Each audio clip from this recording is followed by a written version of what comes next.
नमस्कार, live India news में आपका स्वागत है और मैं हूं अनिरुद्ध। भारत की सबसे बड़ी खबर जो दुखद भरी है वो खबर है कि रक्षा प्रमुख बिपिन रावत अब नहीं रहे।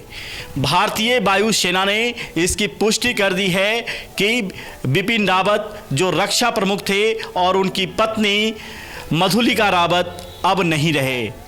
आपको पता होगा कि पिछले 3 घंटों से ये उथल पुथल चल रही थी कि जो तमिलनाडु के कुन्नूर में भारतीय वायुसेना की डबल इंजन की जो हेलीकॉप्टर थी वो क्रैश हो चुका था और उसमें बिपिन रावत सवार थे, लेकिन ये खबर नहीं मिल पा रही थी कि बिपिन रावत सुरक्षित हैं या फिर उनकी मौत हो गई है। लेकिन अब भारतीय वायुसेना प्रमुख ने इसकी पुष्टि कर दी है कि हमारे बीच बिपिन रावत, उनकी पत्नी मधुलिका रावत के साथ 13 अधिकारी नहीं रहे। मैं आपको बता दूं कि Mi-17V5 डबल इंजन की जो विमान थी वो भारतीय वायुसेना की थी और वो तमिलनाडु के कुन्नूर में आज दोपहर बाद क्रैश हो गई थी, जिसमें कुल 14 लोग सवार थे और 13 लोगों की मौत की पुष्टि अब हो चुकी है। 1 लोगों की स्थिति काफ़ी गंभीर बनी हुई है। जैसे ही ये खबर भारत में फैली कि शोक की लहर दौड़ गई। प्रधानमंत्री जहां अब से कुछ देर बाद एक इम्पॉर्टेंट मीटिंग करने वाले हैं, cabinet committee on security meeting, ये तुरंत बुलाए हैं और इसमें समीक्षा की जाएगी कि आखिर ऐसी घटनाएं क्यों घटी। वहीं दूसरी ओर गृह मंत्री अमित शाह, रक्षा मंत्री राजनाथ सिंह, कांग्रेस सांसद राहुल गांधी ने ट्वीट कर शोक संवेदना व्यक्त की है कि बिपिन रावत एक अच्छे अधिकारी थे और उनके निधन से भारत बहुत ही दुखित है, भारत के लोग दुखित हैं।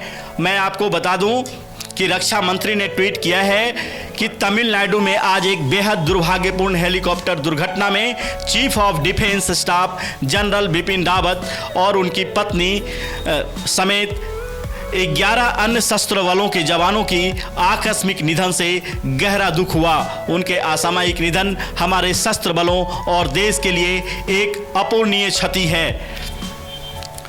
लेफ्टिनेंट जनरल लक्ष्मण सिंह रावत के बेटे बिपिन रावत हैं जो उत्तराखंड के रहने वाले थे, उत्तराखंड के पौड़ी गढ़वाल के रहने वाले थे और उनका पूरा परिवार कई पीढ़ियों से सेना को, भारतीय सेना को अपनी सेवाएं देते आ रहे हैं। दिसंबर 1978 में भारतीय सैन्य अकादमी देहरादून से 11वें गोरखा राइफल्स की 5वीं बटालियन में उनकी नियुक्ति हुई थी।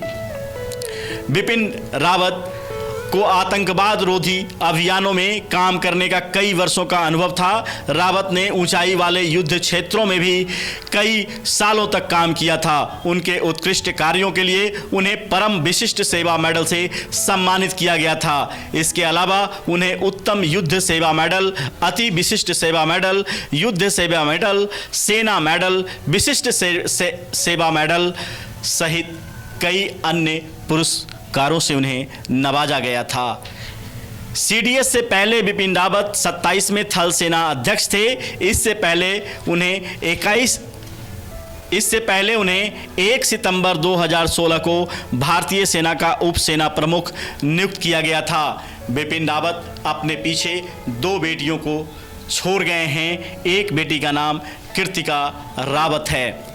यानी ये कहा जाए कि आज भारत के लिए अच्छी खबर नहीं थी और हमारे बीच बिपिन रावत नहीं रहे। आपने सुना होगा कई बार पाकिस्तानों को करारा जवाब देते हुए नजर आए थे बिपिन रावत। भारत में जब मोदी की सरकार बनी तो सीडीएस एक पद क्रिएट किया गया था और बिपिन रावत को सीडीएस पे नियुक्त किया गया था। यानी वायुसेना, थल सेना और जल सेना तीनों के चीफ थे बिपिन रावत और आज हमारे बीच नहीं रहे। यह दुख भरी खबर भारत के लिए है। बस आज के लिए इतना ही। फिर हम आपको इस खबर की अपडेट बताते रहेंगे कि आखिर कैसे हुई ये घटना, क्या कमी थी भारतीय वायुसेना के उस हेलीकॉप्टर में और हमारे प्रधानमंत्री का क्या इसमें स्टेटमेंट आता है। नमस्कार।